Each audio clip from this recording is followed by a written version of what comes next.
बिस्मिल्लाहिर्रहमानिर्रहीम। बेटा मैं हूं प्रोफेसर मोहम्मद अमीन। बेटा आज हम फिज़िक्स की डिस्कशन जो है वो करने जा रहे हैं unit number 5। I hope so कि टेस्ट आपने अच्छे से अटैम्प्ट कर लिया होगा। इसमें बेटा जो आप जब टेस्ट अटैम्प्ट करते हैं ख़ास तौर पर जो उसमें टाइम मैनेजमेंट का ख्याल रखा करें, वो आप ही के लिए फ़ायदा मंद है, आपके लिए भी बहुत ज़रूरी है।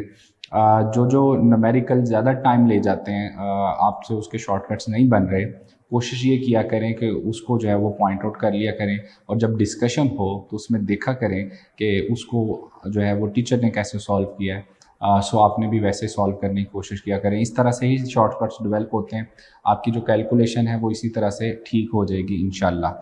स्टार्ट करते हैं जी। आज की जो ओवरऑल जो है मेरे अकॉर्डिंग जो है यूनिट नंबर 5 जो है इसका जो पेपर है बड़ा बैलेंस्ड और अच्छा बना हुआ था। आई होप सो कि आप मैक्सिमम स्कोर जो है इसमें इंशाल्लाह आपका आएगा। क्वेश्चन नंबर 1 से शुरू करते हैं। The phase of the particle executing simple harmonic motion is π/2। अब π/2 मीन्स बॉडी जो है वो कहाँ पर है, एक्सट्रीम पोजीशन पर।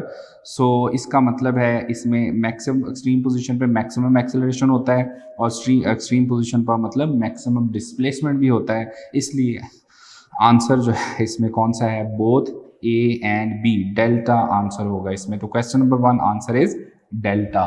सो फेज जैसे मैंने आपको बताया हुआ है कि फेज के लिहाज से भी आपको डिस्प्लेसमेंट टाइम ग्राफ बनाया हुआ था, एक्स डिस्प्लेसमेंट टाइम ग्राफ। इसको हम 0, इस वाले फेज को हम बोल रहे थे π/2, ये पाई 3π/2 और 2π। सो इसमें देखें कि अगर जो है आपका फेज जो है वो π/2 हो या 3π/2 हो, तो बॉडी कहाँ होगी, बी एक्सट्रीम पोजीशन के ऊपर। और एक्सट्रीम पोजीशन जो है ये दोनों एक्सट्रीम पोजीशन है। एक्सट्रीम पोजीशन का मतलब होता है कि डिस्प्लेसमेंट भी यहाँ पर क्या होता है, मैक्सिमम, और ज़ाहिर है एक्सेलरेशन जो है वो एक्सट्रीम पोजीशन पे मैक्सिमम होता है, मीन पे मिनिमम होता है। इसलिए आंसर आपका कौन सा बनेगा, delta, both A and B. Question number 2 जी, particle start simple harmonic motion जो है मीन पोजीशन से इसने स्टार्ट किया, इट्स एम्पलीट्यूड ए है और टाइम पीरियड को टी का नाम दे रहा है। कह रहा है जी ये बताएं कि एट द टाइम, उस टाइम पर बताएं when its speed is half of the maximum speed. So displacement जो है उसका जो है वो कहता है डिस्प्लेसमेंट इज वाई। अच्छा, अब इसको सॉल्व करना हमने, डिस्प्लेसमेंट जो है वो उसको कह दिया उसने वाई, आपने बताना है कि उसकी जो स्पीड है वो half of the maximum speed है। सो देखें इसमें क्वेश्चन नंबर जो 2 है, हमारे पास जो फॉर्मूला होता था इंस्टेंटेनियस वेलोसिटी का वो था v is equal to omega square root x not square minus x square. इसको हम इस फॉर्म में भी लिख सकते हैं, v is equal to omega. अब ज़रा गौर करना है, अगर मैं इन दोनों में से एक्स नॉट स्क्वायर कॉमन ले लूँ तो ये 1 minus x square over x not square बनता है। अब ये एक्स नॉट के ऊपर स्क्वायर है तो ये स्क्वायर रूट से बाहर आ जाएगा, तो ये बनेगा एक्स नॉट ओमेगा। अब देखें इनटू स्क्वायर रूट में क्या रह जाएगा, 1 minus x square over x not square. अच्छा, अब ये बेटा ये वाली जो मेन चीज़ है इसको हम क्या कहते हैं, इसको हम मैक्सिमम स्पीड कहते हैं। So x not omega maximum speed होती है, तो इसको हम in terms of maximum speed लिख सकते हैं। ये हो जाएगा v not into 1 minus x square over x not square. तो मैंने ये फार्मूला एक बार फिर ड्राइव कर दिया तो आपकी प्रैक्टिस के लिए, तो आपने यहाँ ये वाला फार्मूला अप्लाई करना है। अब देखो according to the given condition जो है वो कहता है जी उसकी जो इनिशियल स्पीड है वो half of the maximum speed है। तो ये बताएं किस डिस्प्लेसमेंट पर या किस टाइम पर जो है वो होगी। तो इसमें देखें आप यहाँ से जो है वैल्यू पुट करें, v की वैल्यू क्या बताई हुई है, मैक्सिमम स्पीड का हाफ, v की value v not over 2 is equal to v not into 1 minus x square over x not square. v not से क्या हो गया, कैंसिल आउट। तो अब देखो ये इधर आ गया 1/2, उधर है 1 minus x square over x naught square. अच्छा अब देखें यहाँ पर जो है अगर आप गौर करें तो हमारे पास ये आपके पास क्या है 1/2। तो अब ये जो है अच्छा ये उसको दोनों तरफ स्क्वायर लिया तो ये आपका क्या हो जाएगा 1/4। अच्छा यहाँ से आपके पास इसको रीअरेंज करें तो x square over x not square is equal to 1 minus 1/4। यहाँ से x square is equal to 1/4 कितना होता है 3/4। ये 3/4 क्या हो जाएगा एक्स नॉट। यहाँ से अगर इंस्टेंटेनियस डिस्प्लेसमेंट की बात करें तो वो स्क्वायर रूट 3 2, ये चूँकि इसके ऊपर स्क्वायर था तो ये स्क्वायर रूट 3/2 क्या हो जाएगा x नॉट। ये है आ गया जी आपके पास डिस्प्लेसमेंट। इस डिस्प्लेसमेंट पर जो है जो आपकी जो स्पीड है वो अपनी मैक्सिमम वैल्यू का जो है वो क्या हो जाएगी, हाफ हो जाएगी। So this is the instantaneous displacement from the mean position, जहां पर जो आपका जो डिस्प्लेसमेंट है वो x naught over 2 times of the amplitude होगा। इस डिस्प्लेसमेंट पर जाकर जो स्पीड है वो मैक्सिमम वैल्यू का जो है वो क्या हो जाती है, हाफ हो जाती है। अब क्वेश्चन पे वापस आते हैं। इसमें उसने पूछा है कि ये बताएं इस डिस्प्लेसमेंट जो है वो क्या होगा। Displacement from the mean position पूछा हुआ था, तो आंसर आपका जो है वो क्या है, x is equal to square root 2/2 x naught. देखिए मैंने यहाँ फॉर्मूला भी ड्राइव कर दिया। अब टेस्ट में ज़ाहिर है अब जब भी इस तरह का इस टाइप का क्वेश्चन आएगा आपने डायरेक्ट यही वाला फार्मूला यूज़ करना है। इसको हम कहते हैं इंस्टेंटेनियस वेलोसिटी का फार्मूला है for a body executing simple harmonic motion in terms of maximum speed. ये सिंपल फार्मूला था इंस्टेंटेनियस वेलोसिटी का, ये है वेलोसिटी यानी इंस्टेंटेनियस वेलोसिटी का इन टर्म्स ऑफ मैक्सिमम स्पीड का फार्मूला है। ठीक है जी, आई होप सो क्लियर है। बाकी सिंपल है, इसमें वैल्यू पुट करनी है, v की वैल्यू v0/2 गिवन है, सॉल्व करना है and you will get the answer. Next question number 3 बहुत सिंपल क्वेश्चन है। इस तरह के क्वेश्चन अक्सर जो है वो आपको पेपर में जो है वो आ सकते हैं, फ्रीक्वेंटली आस्क्ड क्वेश्चन में से one of the most favourite question of examiner. इस तरह का क्वेश्चन जब भी आएगा आपने जो है वो इसको कंपेयर करना है जो ओरिजिनल इक्वेशन है उसके साथ, वो है जी x naught sine of omega t, या इसको जो है वो हम कहते थे x is equal to x naught sine of 2 over t into t, या हम इसको कह सकते हैं x is equal to x naught sine 2 into t. ये ओरिजिनल इक्वेशन है। अब जैसे यहाँ पे देखो गिवन इक्वेशन जो है वो आपको क्या है, 7 कॉज आगे कह रहा है 0.5 पाई टी। अच्छा, अगर कोई बॉडी स्टार्ट ही एक्सट्रीम पोजीशन से करती है तो उसमें जो है वो फिर हम ये था जब व्हेन आप बॉडी स्टार्ट करती है मीन पोजीशन से, तो ये फॉर्मूले एप्लीकेबल थे। अगर वो बॉडी ने स्टार्ट ही कहाँ से किया, x is equal to x naught over 2 यानी कि एक्सट्रीम पोजीशन से स्टार्ट किया है, तो फिर उसमें इनिशियल फेज के अकॉर्डिंग जो है वो यहाँ पे इनिशियल फेज आपका कितना आ जाता होता था 90। फिर आपको मैंने बताया था कि इसका फॉर्मूला होता है x नॉट कॉज के साथ, तो कॉज जो है यहाँ पर हम फिर कहते हैं कितना किसके इक्वल हो जाता है 2πf, इसको t कह सकते हैं या 2πft हो जाएगा। अच्छा, अब देखो कि यहाँ पर हमें जो गिवन इक्वेशन है उसको हमने जस्ट इसके साथ कंपेयर करना है। इस तरह का एक न्यूमेरिकल भी था, चैप्टर नंबर 7 जो है उसकी एक्सरसाइज का लास्ट न्यूमेरिकल भी बिल्कुल सेम इसी तरह का था। तो इसमें जो हमें गिवन इक्वेशन है वो क्या है जी, x is equal to 7 cos into 0.5 pi into t. ठीक है जी। अच्छा, ये आपको गिवन है ये है जी आपको गिवन इक्वेशन। अब ओरिजिनल इक्वेशन जो है वो है x is equal to x naught cos into 2πf into t. ठीक हो जी, हो गया जी। अच्छा सा गौर करें, अगर यहाँ से जो इक्वेशंस हैं, इस इक्वेशन को 1 कह देता हूँ, इसी वाली इक्वेशन को 2 कह देता हूँ। अगर कंपेयर करें, अगर कोई पूछा आपसे यहाँ से पूछ ले जी एम्पलीट्यूड क्या है, तो आपने कहना है जी एम्पलीट्यूड क्या होगा, x naught is equal to 7। देखो ना x नॉट की जगह इस इक्वेशन में 7 लिखा हुआ है। अगर कोई पूछे आपसे टाइम पीरियड या फ्रीक्वेंसी पूछ ले तो यहाँ से आप इसको कैलकुलेट कर सकते हैं। तो यहाँ पर गौर करें कि 2πf किसके इक्वल है, 2π यहाँ पर f इज इक्वल है 0.5 पाई के इक्वल, पाई से cancel out, frequency is equal to अब देखें यहाँ पर 0.5 क्या होता है 1/2, ऐसे है ना जी। आपके पास जो है ये आपके पास फ्रीक्वेंसी आ जाएगी यहाँ पर, और ये जो 2πf की हम बात कर रहे हैं यहाँ पर अच्छा, ये जो 2 है ये इसको 0.1 जो है वो 0.5 भी 1/2 होता है, तो फ्रीक्वेंसी आपके पास क्या आ गई 1/4। अच्छा, आप देखते हैं कि 1/4 हर्ट्ज आपके पास फ्रीक्वेंसी आ गई। उसने पूछा क्या है फ्रीक्वेंसी या टाइम पीरियड, टाइम पीरियड पूछा हुआ है। पूछा है the point moves from the position of equilibrium to maximum displacement, equilibrium से मैक्सिमम डिस्प्लेसमेंट जाने का टाइम कितना है। तो यहाँ से टाइम पीरियड देखें, रेसिप्रोकल ऑफ टाइम पीरियड जो ले ले तो टाइम पीरियड कितना आ जाएगा आपके पास यहाँ पर 4 सेकंड। ज़ाहिर है reciprocal of frequency time period होती है। अब क्वेश्चन की स्टेटमेंट पर गौर करें, उसने आपसे पूछा क्या हुआ है। हमें पता है कि मीन पोजीशन से आपका ना मैक्सिमम डिस्प्लेसमेंट यानी एक्सट्रीम पोजीशन पर जाने का टाइम कितना है t/4। नेक्स्ट कितना आता था t/2, इसको हमने सॉल्व किया था, यहाँ आके हो जाता है 3t/4 और इसको हम कहेंगे t। अब क्वेश्चन क्या पूछा उसने, the time taken by the body from mean position to the maximum amplitude, maximum जो एक्सट्रीम पोजीशन यानी वो कितना होता है t/4। तो ये वाला आपसे टाइम पूछा हुआ है, तो t = t/4। आपका टाइम पीरियड कितना आया 4 सेकंड डिवाइडेड बाय 4, आपका आंसर कितना हो जाएगा 1 सेकंड। तो यहाँ आपका आंसर क्या बनना है 1 सेकंड। सो चूँकि मीन से आपका एक्सट्रीम तक जाने का टाइम t/4 होता है, तो आपको यहाँ पर जो है इस यहाँ से कितना आया 4 सेकंड।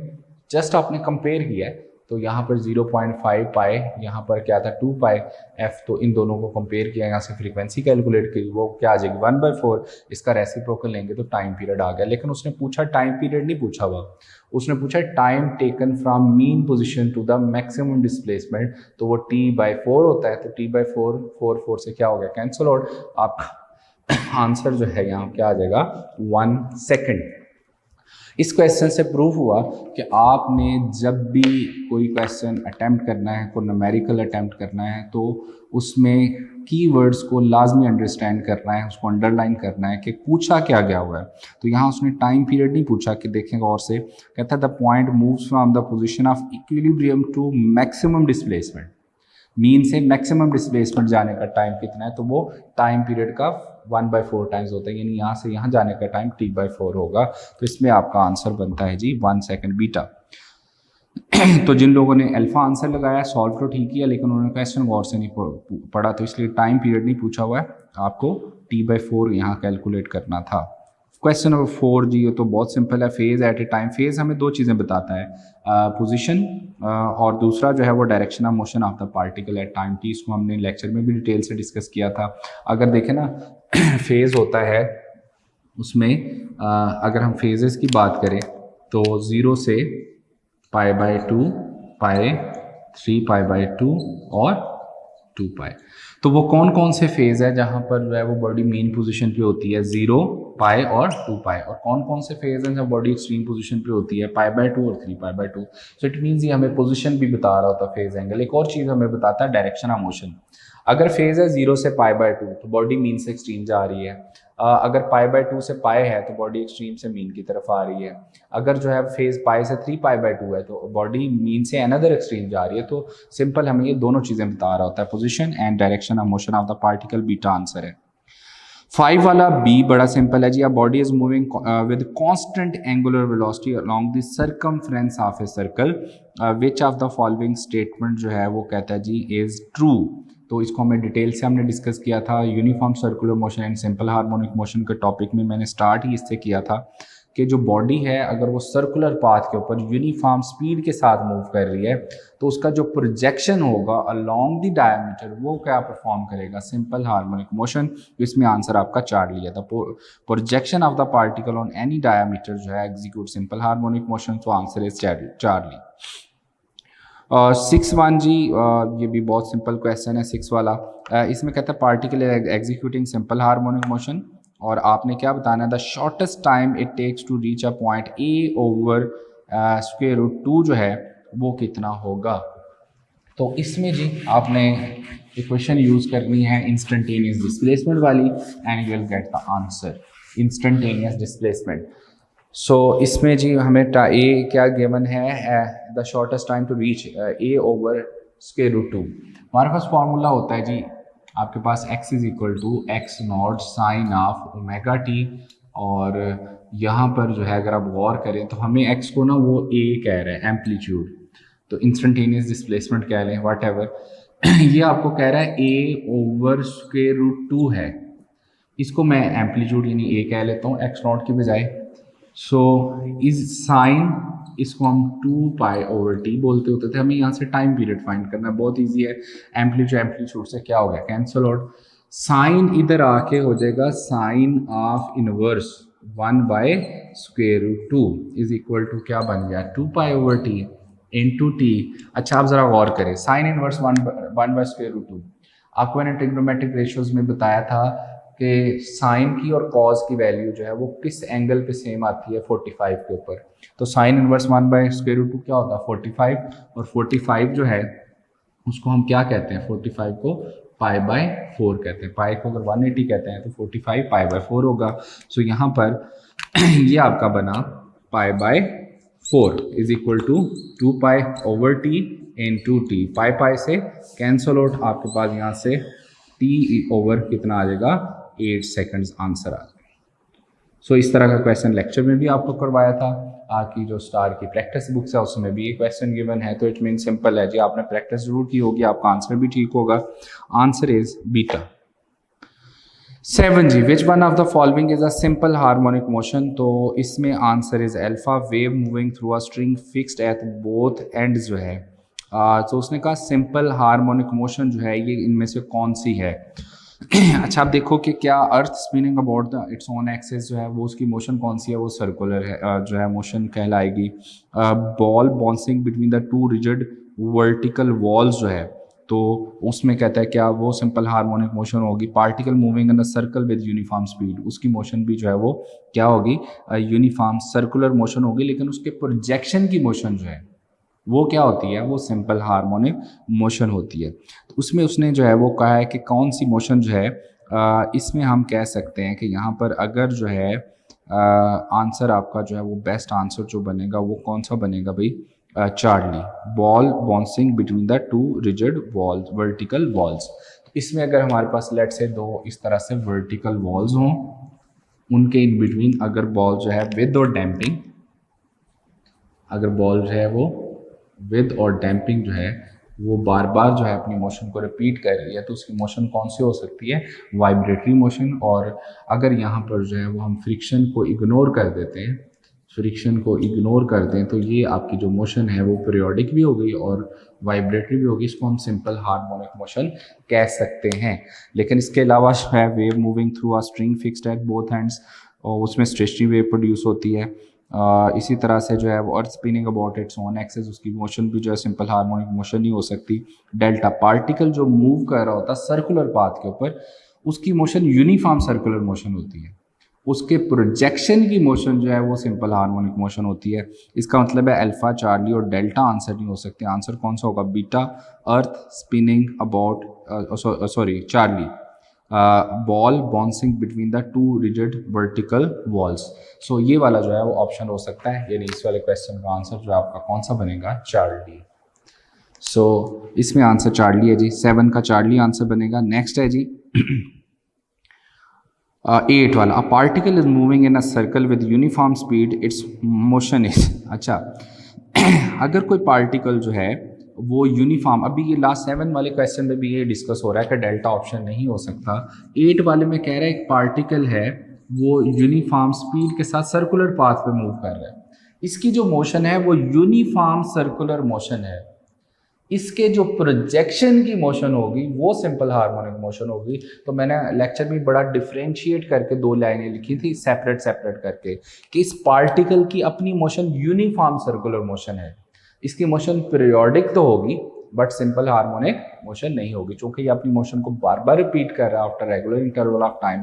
इसको हम पीरियोडिक यूनिफॉर्म सर्कुलर मोशन तो कह सकते हैं, बट सिंपल हार्मोनिक मोशन नहीं है, ये सर्कुलर मोशन है। तो इसका मतलब है आंसर 8 का बनेगा चार्ली, पीरियोडिक तो होगी but not simple harmonic motion. Next question number 9 जो है इट्स अ सिंपल वन, दो आपको डिस्प्लेसमेंट्स गिवन है और आपने जस्ट उनको कंपेयर करना है, जो कि रेशियो ऑफ देयर एम्पलीट्यूड पूछा हुआ है, y1 और y2 गिवन है। इसमें जस्ट आपने जो है इन दोनों को कंपेयर करना है and you will get the answer. इसमें अगर गौर करें तो आपको गिवन क्या है जी, y1 जो है वो आपका यहाँ पर गिवन है, y1 is equal to 10 sine omega t plus pi t by 4 whatever. आपको जस्ट कंफ्यूज करने के लिए उसने ये इतना सारा कुछ लिखा हुआ है, 25 sine omega 2 square root 3 by 5 pi t. अच्छा, ये जो इसका पार्ट है जस्ट आपको कंफ्यूज करने के लिए उसने थोड़ा सा डिफरेंट करके बनाया है ताकि आप कंफ्यूज है। हालांकि आपने कंफ्यूज नहीं होना, आपने ओरिजिनल इक्वेशन अगर देखें तो वो थी x is equal to x naught sine of omega t. ठीक है जी, अब उसमें प्लस 5 भी आ सकता है, आप इसमें प्लस इनिशियल फेज 5, ये 5 आपको गिवन है। अच्छा, आपने सिर्फ इसको देखना है, ये वाला पार्ट एक्स नोट की जगह जो है ये, इसका मतलब y1 में एम्पलीट्यूड 10 है, y2 में एम्पलीट्यूड कितना है 25 है। उसने जस्ट एम्पलीट्यूड्स की रेशो पूछी हुई है, so y1 over y2 is equal to 10 over 25, तो इसकी जो रेशो है वो 2:5 इजीली आंसर बन जाएगी। तो इसमें आंसर है Charlie. 10G tuning the radio set is the example of best example of electrical resonance, surely जी सिंपल सबका ठीक होगा, बीटा आंसर है। फ्रीक्वेंसी ऑफ फ्री वाइब्रेशन जो है उसको हम क्या कहते हैं, नेचुरल फ्रीक्वेंसी, सो 11 का आंसर चार्ली है। 12 the sharpness of resonance curve of resonant body depend किस पे कर रही होती है, फ्रिक्शनल लॉस ऑफ एनर्जी, क्योंकि डैम्पिंग का मतलब ही क्या है, where by energy is dissipating from the oscillatory system, so इसमें आपका आंसर चार्ली है, फ्रिक्शनल लॉस ऑफ एनर्जी। 13 जी, ये मैंने लेक्चर में भी आपको क्लियर किया था, product of angular frequency and time period T will B, answer है जी इसका 2 पाई यानी चार्ली। अगर आप गौर करें तो हमारे पास जो है वो हमने पढ़ा omega is equal to 2 pi over t, इसका मतलब है यहाँ से time period multiply by omega किसके इक्वल होगा, 2 पाई के इक्वल होगा। सो अगर सिंपल होता the product of time period and frequency, चूँकि रेसिप्रोकल फ्रीक्वेंसी होता है तो product of time period and frequency जो है वो 1 होता है। सो ये आपको मैंने क्लियर किया था। इसमें फिर से सुन लें कि अगर कहा जाए the product of time period and angular frequency, तो इस फॉर्मूले के अकॉर्डिंग आंसर क्या है 2 पाई। अगर सिंपल पूछा जाता the product of time period and frequency, फिर आंसर कितना होता 1। इस वाले क्वेश्चन में आंसर क्या बनेगा 2 pi. So it means question number 13 का आंसर जो है वो 2 पाई यानी चार्ली है। 14 a system executing simple harmonic motion must possess, मैंने लेक्चर का स्टार्ट ही यूनिट नंबर 5 में आपको concept of simple harmonic motion से किया था, और उसमें आपको बताया था कि if a body is executing periodic vibratory motion and it have 2 things, मैंने कहा था कौन कौन सी, inertia and restoring force. So इसका मतलब है इलास्टिसिटी और उसमें inertia as well as inertia भी होना चाहिए। अगर इलास्टिसिटी होगी तो ज़ाहिर है रिस्टोरिंग फोर्स उसमें लाजमी होगी। तो आंसर कौन सा है जी इसमें, Charlie, elasticity as well as inertia. 15 जी, 15 भी सिंपल क्वेश्चन है, अगर आपको फॉर्मूला अच्छे से पता है, a simple pendulum perform simple harmonic motion about x is equal to 0 with an amplitude a, time period t, speed of the pendulum जो है आपने बतानी है जब आपका एम्पलीट्यूड कितना होगा, x is equal to a/2 होगा। सो इसमें अभी मैंने आपको बताया कि जो है वो जो इसमें फॉर्मूला जो है आपको मैक्सिमम स्पीड के अकॉर्डिंग जो है उसका फॉर्मूला क्या आता है, उसके अकॉर्डिंग आपने वैल्यूज पुट करनी है, यू गेट द आंसर। देखें जी, आपके पास स्पीड का फॉर्मूला जो है वो मैंने अभी थोड़ी देर पहले आपको कहा कि इसको हम x नॉट ओमेगा इनटू लिख सकते हैं 1 minus x square over x not square. Amplitude को जो है वो चलें इसको बाद में हम चेंज कर लेते हैं, वैल्यूज जो गिवन है हम आमतौर पर ना इस तरह करते होते हैं कि फार्मूला एक ही पैरामीटर्स के अंडर आप यूज़ करें बार बार। क्वेश्चन जब भी आता है ना आप उसकी वैल्यू पुट, जैसे मुझे एक्स वी की वैल्यू जो है या एक्स की वैल्यू जो भी गिवन है उसने हमें इंस्टेंटेनियस डिस्प्लेसमेंट कितना बताया a/2 यानी x0/2, तो मैं यहाँ वही पुट करूँगा, एंड पे हम उसमें ना पैरामीटर्स पुट कर लेंगे। 1 माइनस एक्स की वैल्यू एम्पलीट्यूड का half over x naught square, ये भी स्क्वेयर है ये भी स्क्वेयर है, तो आपके पास ये बनेगा v is equal to x not omega, ये देखिए 1 माइनस 1/4 एक्स नॉट स्क्वेयर से कैंसल आउट हो जाएगा। अच्छा, अब मेरे पास ये फॉर्मूला बचा जी एक्स नॉट ओमेगा, ये आपके पास आ जाएगा स्क्वेयर रूट 3/4। अच्छा जी, अब मैं ये स्क्वेयर रूट 3/4 जो है ये स्क्वेयर रूट 3 के ऊपर तो रहेगा, 4 जो है उसका स्क्वेयर रूट ले लें, 2 आ गया, एक्स नॉट ओमेगा, ओमेगा को हम कहते हैं 2 पाई ओवर टी। ठीक है जी। अच्छा, अब बड़ा सिंपल है, हमें जो है उसने एम्पलीट्यूड को जो है वो एक्स नॉट नहीं बोला इस क्वेश्चन में, वो कहते हैं टाइम पीरियड को आप टी कहें जबकि एक्स नॉट यानी एम्पलीट्यूड को आप ए से रिप्रेजेंट करें। तो मैं सिंपल क्या करूँगा, इसकी जगह ए लिख देता हूँ। तो आपके पास जो फॉर्मूला बन गया v is equal to square root 3/2।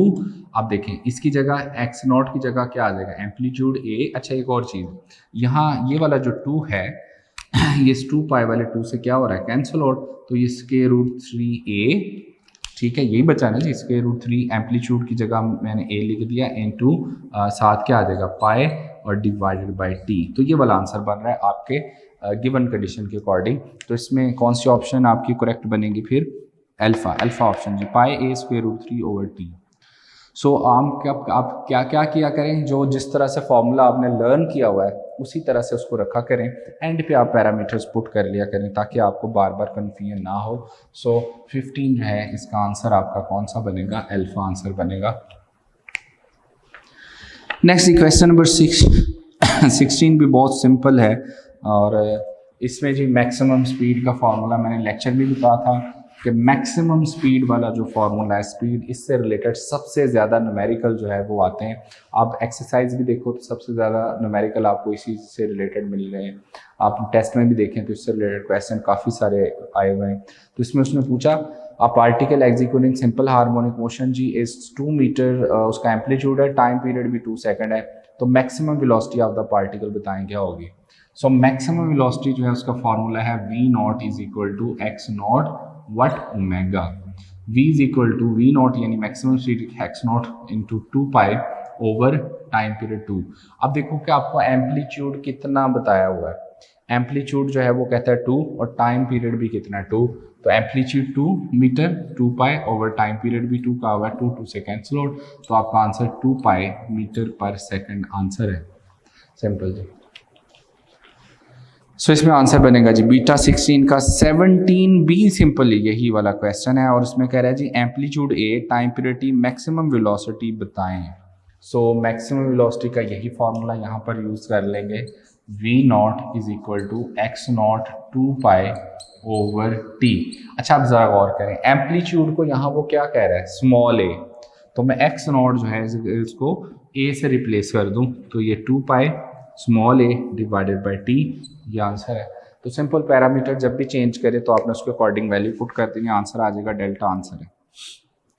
18 ji, when a particle oscillates simple harmonically the potential energy varies periodically if frequency of the particle is n, the frequency of potential energy क्या होगी, तो that is 2n, यानी कि answer is Charlie.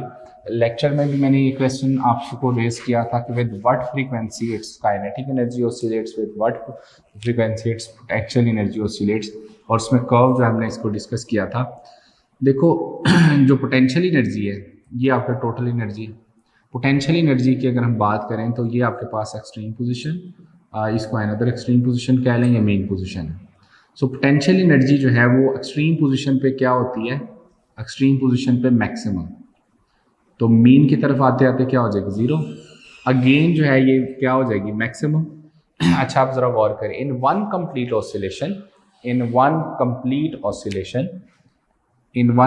Oscillation में kinetic जो potential energy है ये कितनी दफ़ा मैक्सिमम होगी, ये देखिए मैक्सिमम हुई, अगेन वापस मिनिमम, फिर मैक्सिमम।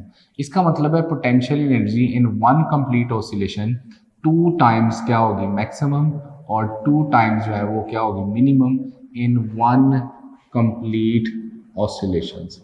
इसी तरह से काइनेटिक एनर्जी जो है वो भी एक कंप्लीट ऑसिलेशन में 2 दफ़ा मैक्सिमम और 2 दफ़ा मिनिमम होगी। किसी भी क्वांटिटी की फ्रीक्वेंसी का मतलब ये होता है कि वो अपनी मिनिमम और मैक्सिमम वैल्यूज़ के इन बिटवीन कितनी दफ़ा उसमें वेरिएशन आई है। सो पोटेंशियल एनर्जी अपनी मिनिमम और मैक्सिमम वैल्यू के इन बिटवीन एक वन कंप्लीट ऑसिलेशन में 2 दफ़ा मैक्सिमम और 2 दफ़ा मिनिमम हो रही है। इसका मतलब है इसकी जो फ्रीक्वेंसी है हम लिखेंगे 2f, यहाँ वो फ्रीक्वेंसी को n कह रहा है तो हम आंसर कर देंगे 2n। चार्ली आंसर है। 19 तो बहुत सिंपल है, the angle phase angle between velocity and acceleration of the particle जो है वो आपको बताया था कितना होता है π/2, आंसर इज बीटा। देखें ना मीन पोजीशन पे वेलोसिटी मैक्सिमम है जबकि एक्सेलरेशन मिनिमम है, एक्सट्रीम पोजीशन के ऊपर जो है वो एक्सेलरेशन मैक्सिमम है, वेलोसिटी मिनिमम है, तो दोनों जो है उनमें फेज एंगल जो है वो कितना है π/2, that's is simple. Next question is 20, the maximum velocity को v नॉट कह रहा है, मैक्सिमम जो है वो एक्सेलरेशन जो है उसको हम a नॉट कह लेते हैं, body is simple harmonic motion जो है दोनों की वैल्यूज गिवन है, एंगुलर वेलोसिटी बतानी है। अच्छा जब भी इस तरह का क्वेश्चन है आमतौर पर students may get confuse because formula ज़हन में नहीं आ रहा होता। इस तरह का जब भी क्वेश्चन आए तो आप कंपैरिजन मेथड से उसको सॉल्व कर सकते हैं। अब देखिए मेरे पास जो है वेलोसिटी यानी मैक्सिमम वेलोसिटी का फॉर्मूला है x not omega, and maximum acceleration को मैं कहता हूँ एक्स नॉट ओमेगा स्क्वायर। ये मेरे पास 2 इक्वेशंस है, अगर मैं इन दोनों को आपस में डिवाइड कर दूँ v not over a naught is equal to, या कंपेयर भी कर सकते हो, तो ये आपके पास आ जाएगा omega x not omega over x not omega square. तो देखें एक्स नॉट से यहाँ से क्या हो गया, कैंसिल आउट, ओमेगा एक ओमेगा से कैंसिल आउट हो गया। आपके पास बनेगा v not over A not is equal to 1 by omega. तो एंगुलर फ्रीक्वेंसी ही कैलकुलेट करने के लिए आपसे कह रहे हैं एंगुलर वेलोसिटी, तो ओमेगा इज इक्वल टू क्या हो जाएगा, A not over v not. A not कितना बताया हुआ है 4, एक ये कितना बताया हुआ है 2, कैंसिल आउट करें आंसर आपके पास 2 रेडियंस पर सेकंड आंसर आ जाएगा। तो बड़ा सिंपल है। देखिए आपके पास मैक्सिमम स्पीड का आपको फार्मूला पता है, मैक्सिमम एक्सेलेरेशन का फार्मूला आपको पता है, तो उसमें हमें जो है वो एम्पलीट्यूड नहीं गिवन था, तो एंगुलर फ्रीक्वेंसी पूछी हुई है। दोनों में एम्पलीट्यूड आ रहा है, इसलिए मैंने इक्वेशन 1 को 2 से क्या किया, डिवाइड किया, या कंपैरिजन मेथड से भी इसको कैलकुलेट कर सकते हो। तो जस्ट जो है वो आपने इसको दोनों को, इक्वेशन 1 को और इक्वेशन 2 को आप नाम दे लें। इक्वेशन 1 को 2 से मैंने डिवाइड किया, एक्स नॉट से कैंसिल आउट हुआ, आपका फॉर्मूला बन गया। तो समटाइम्स कंपैरिजन मेथड से भी हम इसको सॉल्व कर सकते हैं। 21 बहुत सिंपल है जी। कौन सी क्वांटिटी जो है वो पीरियोडिकली वेरी नहीं करती। अभी मैं बात कर रहा था पोटेंशियल एनर्जी और काइनेटिक एनर्जी अपनी वन कंप्लीट ऑसिलेशन में 2 दफ़ा मिनिमम 2 दफ़ा मैक्सिमम होते हैं, लेकिन किसी भी पॉइंट के ऊपर टोटल एनर्जी जो है वो हमेशा कांस्टेंट रहती है, इसलिए उसको हम स्ट्रेट लाइन से रिप्रेजेंट करते हैं। तो इसलिए आंसर कौन सा है, अल्फा। तो 21 में आंसर अल्फा होगा। 22 जी, 2 particles P and Q starts from the origin, और इसमें बी सिंपल क्वेश्चन है जी, और कहता है व्हेन दे मीट जो है ratio of velocities, time periods उनके जो है वो आपको डिफरेंट बताए हुए हैं। अच्छा, इसमें भी आप जो है वो उसको सॉल्व करेंगे इसी क्वेश्चन को 22 वाले को, और फॉर्मूला है जी आपके पास v is equal to x not omega. यहाँ से v इज इक्वल टू मैं एक्स नॉट ओमेगा को क्या कर लेता हूँ 2 पाई ओवर टी। अच्छा, अब आपके पास 2 इक्वेशंस बनेगी, एक टाइम पीरियड t1 के लिए यानी 2 पाई ओवर t1, और दूसरे के लिए v2 is equal to x naught 2 pi over t2। तो अब देखिए कि इसको मैं इक्वेशन 1 इसको 2 कह रहा हूँ, जो को कह रहा है सेम इंटरवल ऑफ टाइम में वो अपनी रेवोल्यूशन जो है वो अगर देखें तो इस क्वेश्चन में की वर्ड्स आ रहा है 2 particles P and Q starts from origin execute simple harmonic motion along the same axis, amplitude कहता है उनका सेम है। तो देखें दोनों में x नॉट आ रहा है, एम्पलीट्यूड सेम हो गया। अगर एम्पलीट्यूड सेम है तो जस्ट फिर ये वाली अगर मैं 1 को 2 से डिवाइड करता हूँ तो फॉर्मूला बनेगा v1 ओवर v2, तो अगर t1 डिनोमिनेटर में है तो is equal to t2 over t1। इनकी जस्ट रेशो पूछी हुई है, तो रेशो जो है एक का आपको 6 कह रहा है, इसका 3 कह रहा है, तो आपके पास आंसर 2:1 आंसर आ जाएगा, रेशो ऑफ वेलोसिटीज। और देखें अगर एम्पलीट्यूड उनका एग्जैक्टली सेम है तो मैक्सिमम स्पीड जो है उनकी वो कहाँ होगी, वो मीन पोजीशन पे ही होगी, तो जहाँ वो एक दूसरे से मीट करेंगी। सो इसका मतलब ये हुआ कि आंसर आपका चार्ली यानी 2:1 बनेगा। नेक्स्ट है जी 23rd, the velocity of the particle performing simple harmonic motion passes through its mean position is, velocity mean position पे क्या होती है, मैक्सिमम, आंसर इज डेल्टा। 24 जी, if the period of oscillation of mass m suspended from a spring is 1 second, the period of mass 4m। अच्छा, यहाँ पर एक बात बड़ी क्लियर है, कर लें, बार बार जो है वो ये क्वेश्चन आपसे आएगा। देखें t is equal to 2 pi under root L over g, एक है formula t is equal to 2 pi under root m over k। जो सिंपल पेंडुलम है उसका टाइम पीरियड मैस पे डिपेंड नहीं करता। सिंपल पेंडुलम जो है इसका जो है वो independent of mass of Bob होता है, ठीक है जी। सो ये मैस पे डिपेंड नहीं कर रहा, बट टाइम पीरियड जो है ऑफ मैस स्प्रिंग सिस्टम वो मैस पे डिपेंड कर रहा है, जो कि अगर आप गौर करें तो उसका मैस वो कह रहा है 4 टाइम्स कर दिया।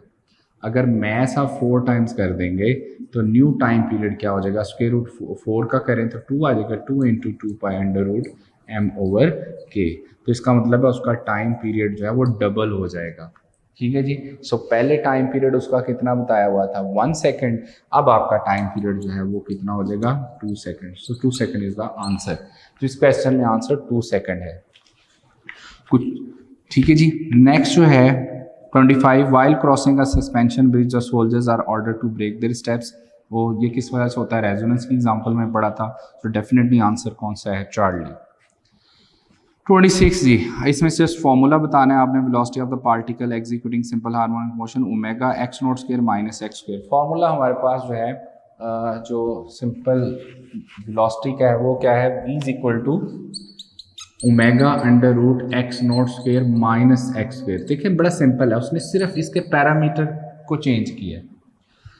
एम्पलीट्यूड यानी एक्स नोट जो है एम्पलीट्यूड की जगह जो है उसने उसको आपको क्या कहा है, एम्पलीट्यूड को ए से रिप्रेजेंट किया है और इसको जो है वो वाई से रिप्रेजेंट किया है। तो बस सिंपल फार्मूला चेंज नहीं हुआ, वो तो वही है। तो एम्पलीट्यूड को ए कह रहा है और इंस्टेंटेनियस डिस्प्लेसमेंट को एक्स की बजाय वाई कह रहा है। तो फॉर्मूला है सेम, तो आंसर जो है वो आपका बनेगा जी कौन सा, चार्ली। नेक्स्ट है जी 27, a particle executing simple harmonics में maximum velocity of the particle जो है वो आपने बतानी है। तो वो क्या होती है, x not omega. Maximum velocity क्या होती है, एक्स नॉट ओमेगा, यही है ना जी। तो अब एक्स नॉट को वो क्या कह रहा है, एम्पलीट्यूड यानी ए, तो इसको हम v is equal to x naught की जगह ए भी तो लिख सकते हैं, ए ओमेगा। तो answer is a omega. So answer आपका कौन सा बन रहा है, चार्ली। तो उसमें सबसे ज़्यादा कन्फ्यूजन को स्टूडेंट्स को क्या आती है, जब वो पैरामीटर चेंज कर देता है। एक्स नोट को वो कभी एम्पलीट्यूड ए कह देता है, इंस्टेंटेनियस डिस्प्लेसमेंट को हमने एक्स याद किया उसकी जगह वो वाई कह देता है। तो जस्ट पैरामीटर रिप्लेस करें, फॉर्मूले आपने वैसे ही याद रखने हैं आपने। 28 जी, at what distant kinetic energy is 1.5 times of total energy. क्या काइनेटिक एनर्जी टोटल एनर्जी से ज़्यादा हो सकती है, ऐसा कभी भी पॉसिबल नहीं है। तो इसका आंसर क्या है, डेल्टा। देखो जो टोटल एनर्जी है उसकी जो अमाउंट है, जो टोटल अमाउंट ऑफ एनर्जी है, टोटल एनर्जी जिसकी हम बात करें वो हमेशा कांस्टेंट रहनी है। तो अगर वो ई है तो ई ही रहेगी throughout. The sum of kinetic energy and potential energy जो टोटल एनर्जी के इक्वल होता है। इसका मतलब है कभी भी जो है वो काइनेटिक एनर्जी या पोटेंशियल एनर्जी टोटल वैल्यू से ज़्यादा नहीं हो सकती। इसका मतलब है आंसर आपका delta, not possible. 29, the acceleration of simple pendulum while it moves towards the extreme position is answer is alpha, towards mean position। एक बात याद रखनी है, मैंने आपको ना बड़ा क्लियर बताया था, तीन चीज़ें बड़ी जो है ना वो क्लियर मैंने लेक्चर में कर दी थी, दोबारा लिख देता हूँ ताकि आपको याद रहे, नोट भी कर लें। इंस्टेंटेनियस डिस्प्लेसमेंट जो है इसकी डायरेक्शन जो है ना always away from mean position. जो इंस्टेंटेनियस डिस्प्लेसमेंट है इसकी डायरेक्शन हम कहते हैं always away from mean position. जो आपका एक्सेलरेशन है इसकी डायरेक्शन ऑलवेज डायरेक्टेड जो है वो हम कहते हैं टूवर्ड्स मीन पोजीशन। ऑलवेज इसलिए साथ लिख रहा हूँ ताकि आपको याद रहे कि हमेशा ऐसा होता है, ऑलवेज टूवर्ड्स मीन पोजीशन। ठीक हो गया जी। अब रह गई तीसरी बात, जो आपके पास वेलोसिटी है इसकी जो डायरेक्शन है ये डिपेंड करती है किसके ऊपर, फेज के ऊपर। मतलब फेज कहने का क्या मतलब है, अगर आप देखें ना फेज है 0 से π/2 तो इसकी डायरेक्शन होगी मीन से एक्सट्रीम। अगर फेज है π/2 से π तो डायरेक्शन होगी एक्सट्रीम टू मीन। तो फेज अगर है 3 से 3π/2 तो मीन से एक्सट्रीम, और इसी तरह से 3π/2 to 2π है तो extreme to mean. So velocity की डायरेक्शन चेंज हो सकती है सिंपल हार्मोनिक मोशन में, मीन से एक्सट्रीम भी हो सकती है, एक्सट्रीम से मीन भी हो सकती है, फेज के ऊपर डिपेंड कर रहा होता है। लेकिन इन दोनों की डायरेक्शन फिक्स है। Instantaneous displacement always directed away from the mean position, acceleration always directed towards the mean position. इसमें आंसर इज अल्फा। 30 वाला तो बहुत सिंपल है जी, maximum velocity of the simple pendulum simple harmonic motion represented by the equation. इसमें भी equation को आपने जस्ट कंपेयर करना है। तो कहता है जी इसमें मैक्सिमम वेलोसिटी बताएं जो है वो क्या होगी। अब आपको गिवन क्या है, आपको गिवन जो है वो इंस्टेंटेनियस डिस्प्लेसमेंट की इक्वेशन गिवन है। सो इसको सॉल्व कर लेते हैं। गिवन है जी y is equal to 3 sin 100t, ठीक हो गया जी, और प्लस π/6। अब आपके पास ओरिजिनल इक्वेशन क्या होती है, x is equal to x naught sine 2πf ऐसे ही जी इंटू t प्लस फाइव यानी इनिशियल फेज। ये ओरिजिनल इक्वेशन होती है। इस इक्वेशन से हमें दो वैल्यूज यहाँ से मिल गई, एक्स नॉट की वैल्यू मिल गई और 2πf जो है वो कितना हमें बताया हुआ 100। तो यहाँ से हम ओमेगा की वैल्यू कैलकुलेट कर सकते हैं, या इसको हम 2π जा रहा ओमेगा टी भी कह सकते हैं डायरेक्टली। यहाँ इसको साइन की जगह जो है sign omega t plus five लिखते हैं। तो यहाँ दोनों वैल्यूज आ गई। गौर करें तो यहाँ से एक्स नॉट की वैल्यू हमें कितनी मिल गई, 3 मीटर। ओमेगा यहाँ से डायरेक्ट आपके पास कितना आ गया 100, इसको हम रेडियन पर सेकंड भी लिख सकते हैं। अब आपने ना मैक्सिमम स्पीड फाइंड करनी, तो मैक्सिमम स्पीड का फॉर्मूला था v is equal to x not omega. X naught कितना है 3, ये कितना है 100, तो आपके पास आंसर कितना आ गया 300 मीटर पर सेकेंड इज द आंसर। सो देखें इसमें जो है वो आप डायरेक्ट ही जो है बजाय सॉल्व करने के आप डायरेक्ट इक्वेशन देख के भी आंसर बता सकते हैं, चूँकि ये होता है x is equal to x naught sine of omega T.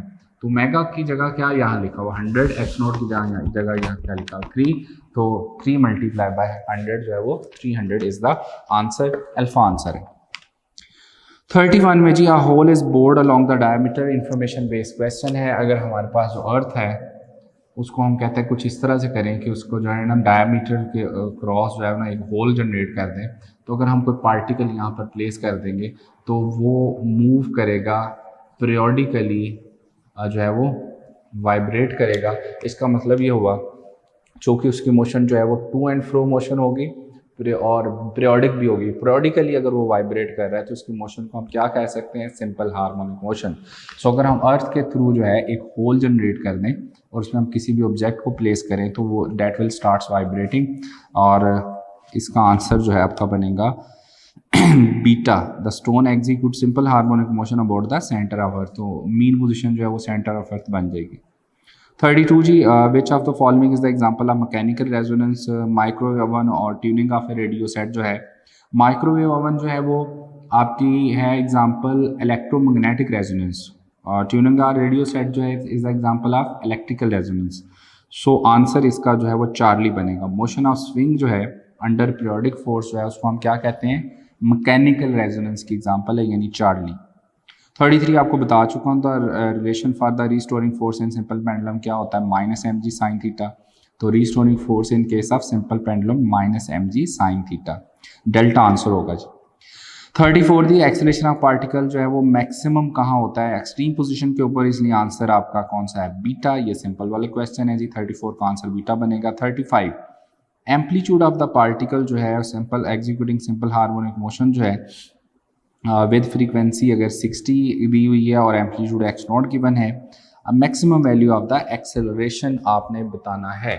So question number है जी 35, और इसमें जो है वो आपने सॉल्व करना है। मैक्सिमम एक्सेलरेशन के लिए उसका फार्मूला है जी एक्स नॉट ओमेगा स्क्वायर, तो इसको आप सॉल्व कर लें। एक्स नॉट ओमेगा होता है 2 पाई एफ का whole square, values just put करनी है तो आंसर आ जाएगा।